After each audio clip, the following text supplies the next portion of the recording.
إن الحمد لله نحمده ونستعينه ونستغفره ونعوذ بالله من شرور أنفسنا ومن سيئات أعمالنا من يهده الله فهو المهتد ومن يضلله فلن تجد له وليا مرشدا وأشهد أن لا إله إلا الله وحده لا شريك له وأشهد أن محمدا عبده ورسوله صلى الله عليه وعلى آله وأصحابه ومن اتبعه. Галәмнәрне юктан бар кылып, безне үзенең шиксез нигъмәтләрендә, сый-хөрмәтләрендә яшәтүче Раббыбыз Аллаһ Тәгаләгә мең шөкерләребез, мактау һәм улуглауларыбыз булсын. Безгә шушы хак динебезне өйрәткән, безнең өчен күркәм үрнәк булган сөекле пәйгамбәребезгә күңел түрләребездән чыккан дугаларыбыз Аллаһ Тәгаләнең сәламы һәм салаваты булсын. Азиз кардәшләрем, Аллаһ Тәгалә Куръани Кәримдә Әл-Ахзаб сүрәсенең 70-нче аятында әйтә: «Я әйюһәлләзина амануттақуллаһа ва қулу қаулан садида». Әй иман китергән бәндәләр, Аллаһ Тәгаләгә тақва булыгыз, ягъни аның әмерләрен үтәгез. Тыйганнарыннан ерак булыгыз һәм күркәм булган, хәерле булган сүзләр генә сөйләгез диде. Хадистә килгәнчә, бер кешенең, бер мөэминнең гомере икенче мөэмин каршында, аның мал-мөлкәте, аның исеме, дәрәҗәсе харам булып тора. Кемнәр бу дөньяда кешеләрнең йөзләрен таплап, кешеләрнең исемнәрен пычратып, аларның гайбәтләрен сөйләп, яла ягып, сүз йөртеп йөриләр, ахирәттә алар Аллаһ хузурына кайткач, үз куллары белән үз битләрен йыртачаклар. Абу Дауд риваятында килә, Анас ибн Малик тапшыра: Пәйгамбәрбез саллаллаһу алейхи ва саллям Миграж төнендә мин бер төркем кешеләр яныннан үттем ди. Ул кешеләрнең тырнаклары бакырдан иде ди. Аллаһы Тәгалә аларга медный, ягъни тимердән тырнаклар биргән, яхшылап тырнасын өчен. Һәм алар шушы бакыр тырнаклары белән үзләренең битләрен йырталар иде ди. Күкрәкләрен йырталар иде ди. Һәм бу хәлне күреп, "Эй Җәбраил, булар кемнәр соң?" дип сорадым ди. Шуннан соң Җәбраил миңа: "Булар кешеләрнең итләрен ашаучылар, исем дәрәҗәләрен таплаучылар" дип әйтте ди. Бүген җәмәгать гайбәтнең бер туган энесе, бәлки сеңлеседер, нәмиме турында насихат бирермен. Нәрсә ул нәмиме? Ул бер кешенең әйткән сүзен башка кешегә җиткерү, аларның арасындагы дуслыкны җимерү өчен.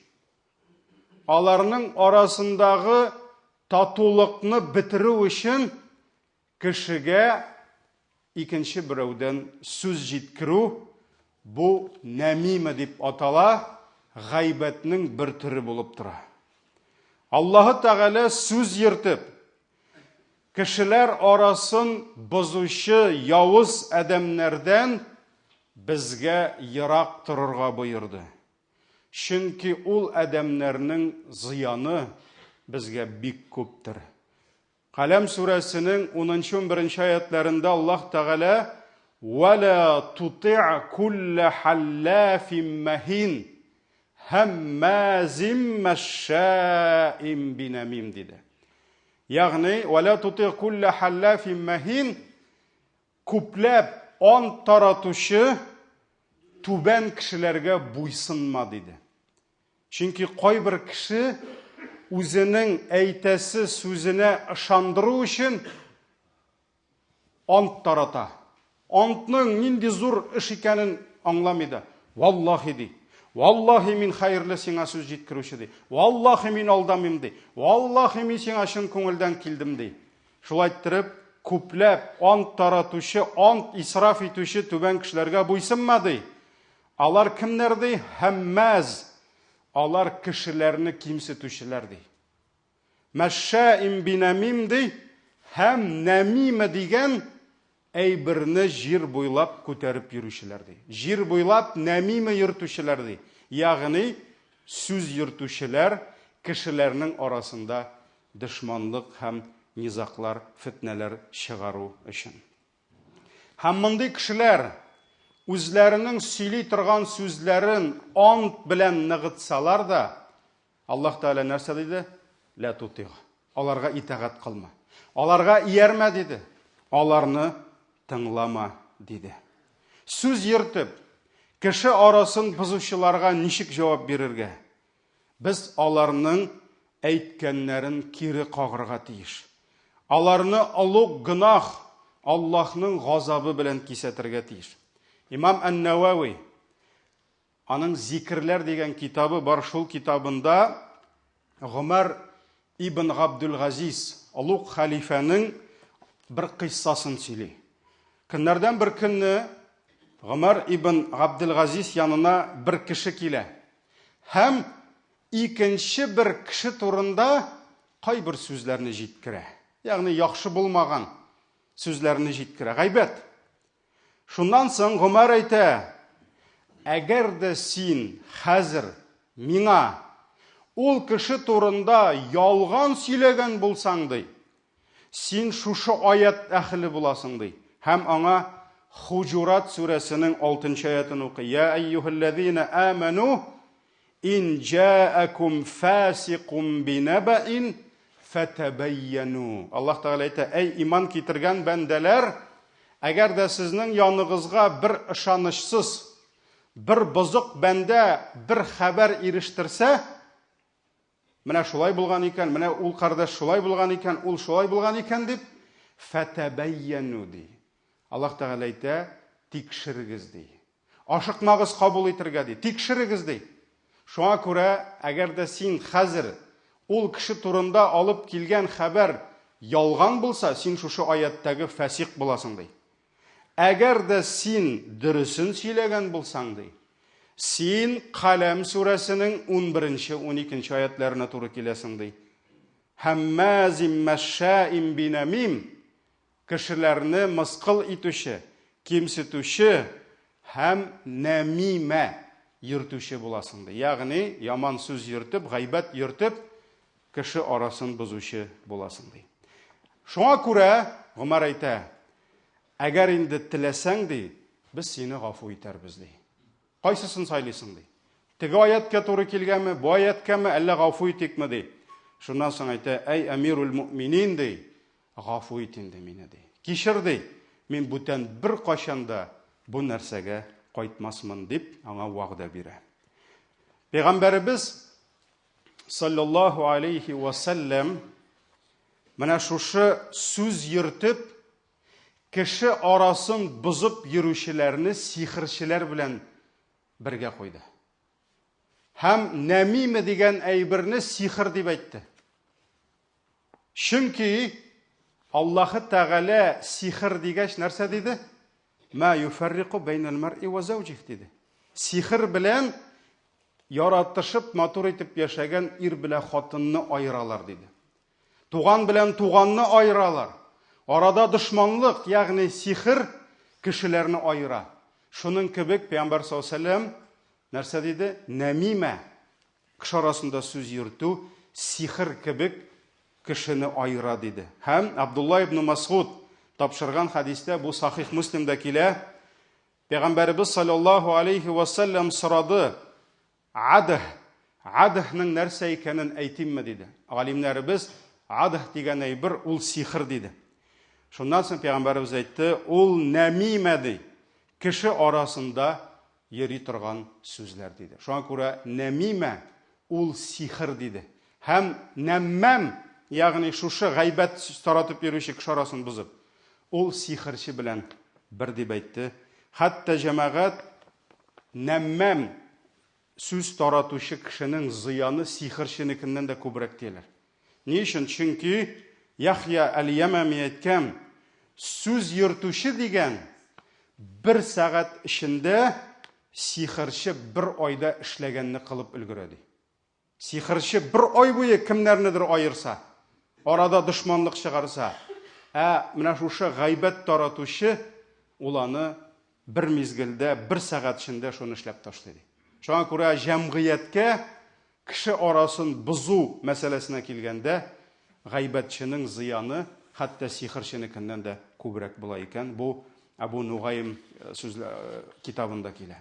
Шуңа күрә исламның бүтән галимнәре дә бер карашка килеп, нәмимә, кеше арасын бозу өчен арада сүз йөртү, ул кәбаир, зур гынахларга керттеләр. Һәм алар кешеләрнең иң яманнары дип әйттеләр. Шулай ук Әсма бинт Язид тапшыра Пәйгамбәрбез саллаллаһу алейхи ва саллям сезнең арагыздан иң яхшы булганнарыгыз турында хәбәр бирәмме диде. Шуннан соң кешеләр бир я Расулаллаһ диделәр. Арагыздан иң яхшыгызны күрсәләр ди, Аллаһны зикр итерләр ди. Карагыз, яхшы, нурлы, бәрәкәтле мөселманны күрсәң, Аллаһы Тәгаләгә якынаясың. Аны күрү белән Аллаһка якынаясың. Күрү белән Аллаһны зикр итәсең, бийеклисең. Шуңа күрә кайбер кешенең кыяфәте үк, аның нуры үк, аның үз-үзен тотышы үк вагаз, насихат. Шуңа күрә аны күргәч тә Аллаһны зикр итәсең ди. Арагыздан иң яманнарыгыз турында хәбәр бирәмме ди. Сезнең арагыздан ди иң начар, иң яманнарыгыз ди. Нәмимә, сүз йөртүчеләр ди. Ике, бер-берсен яратучы кеше арасын бузучылар ди. Нахакка кешенең исемен, дәрәҗәсен пешратучылар диде. Имам Ахмад риваятында килә бу. Шуңа күрә нәмимә, сүз йөртүчеләр диде.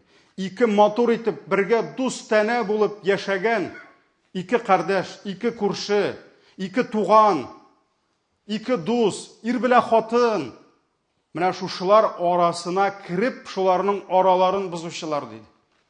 Һәм кешеләрнең исем дәрәҗәләрен пишратучылар, менә булар сезнең арагыздан иң начарлары диде. Шуңа күрә җәмәгать нәммәм, менә шушы нәмиме белән шөгыльләнүче гайбәтче, ул килә дә, дустым ди, мин сиңа ихластан әйтәм бу сүзләрне ди. Менә фәлән ди, синең турында шулай сөйләп йөри ди. Мин ди, сиңа бер зыян теләмим ди, мин сиңа бар яхшылык кына телим ди. Валлаһи ди, антлар бирә диде Аллаһ Тәгалә Коръәндә, шулай бит. Шулай итеп, кешенең күңеленә кирип, менә шушы сүзләрне җиткерә башлый.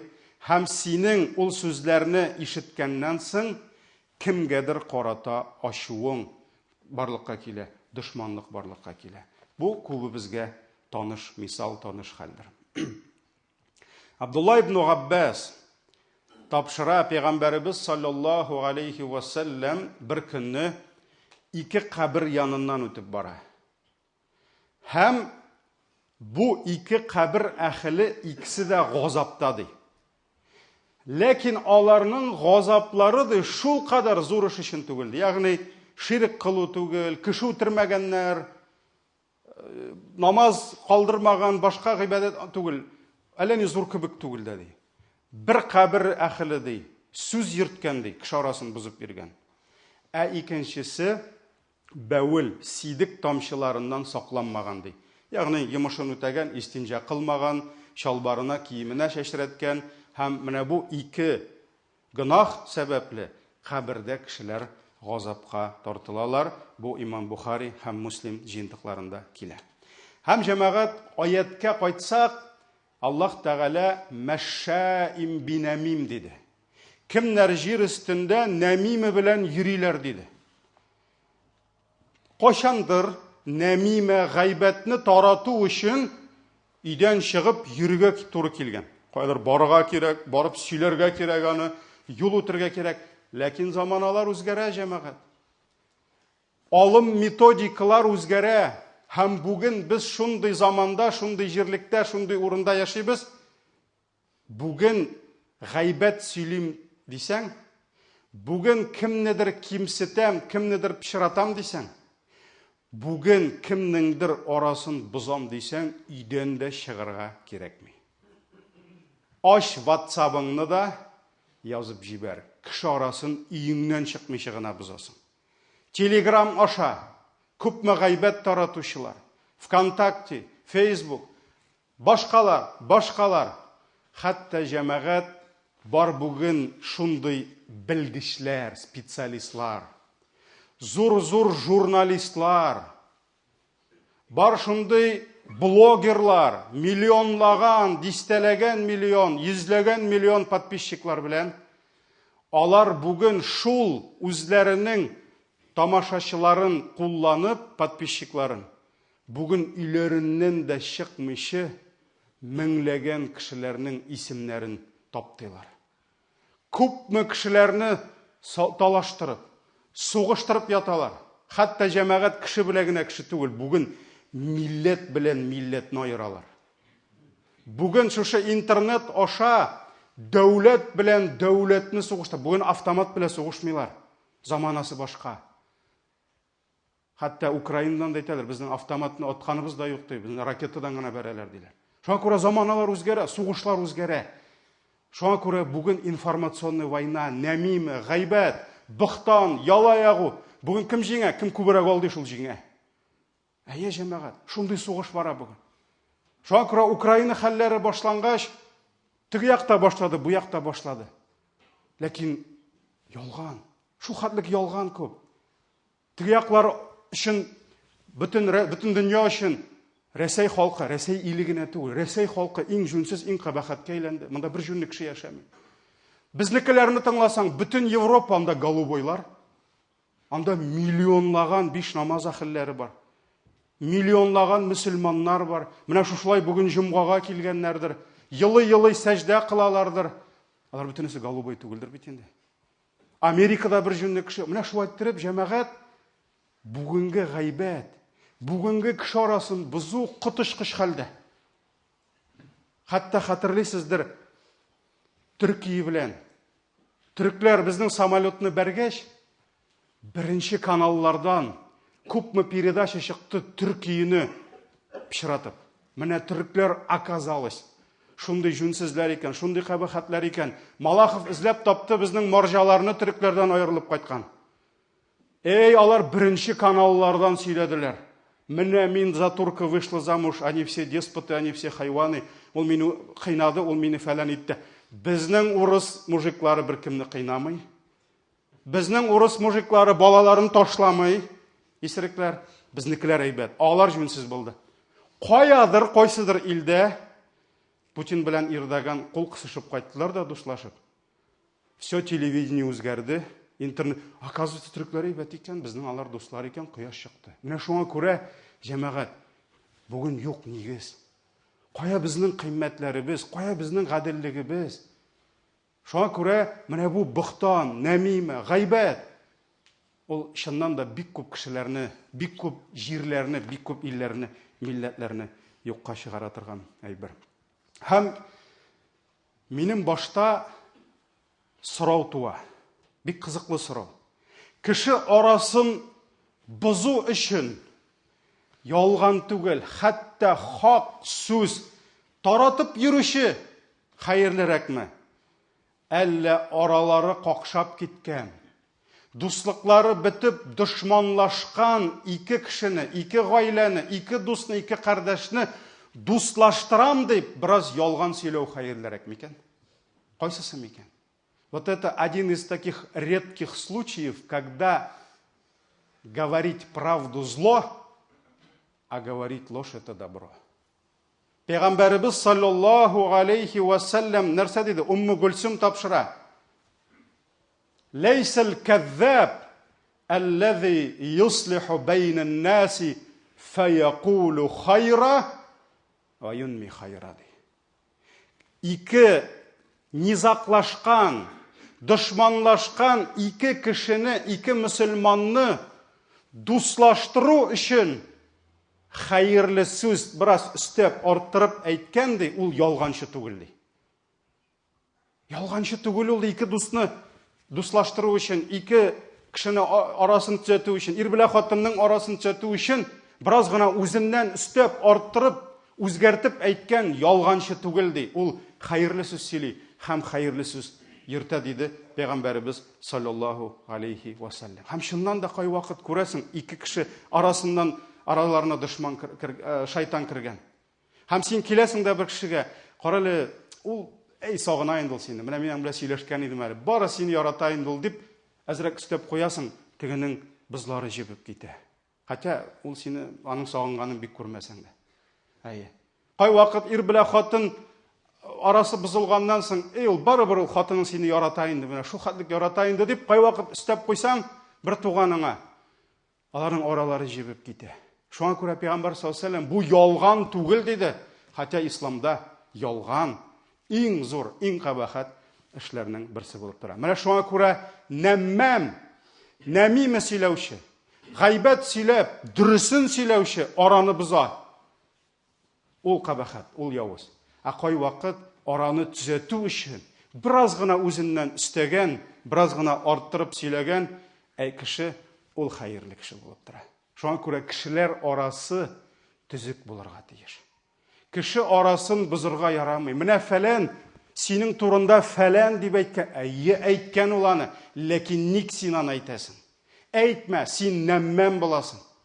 Чөнки син аларның араларын бозасың. Хәтта ул әйтсә дә, аңа бир насихат сөйләмә алай дип. Ләкин аңа килеп, син менә ул синең турында шулай әйтте дип, дөрес булса да әйтмә, чөнки син намимигә туры киләсең. Шуңа күрә җәмәгать кемдер гомер буе кешеләр арасында сүз йөртеп, аларны талаштырып, аларны сугыштырып яши. Кемдер гомер буе кешеләр арасын төзәтергә, арада дуслык, кардәшлек булдырырга тырыша. Һәрберсе кыямәт көнендә үзенә тиешле җәзасын ала. Субханакаллаһумма бихамдик, ашһаду ан ла илаһа илля анта, астагфирука ва атубу илейк.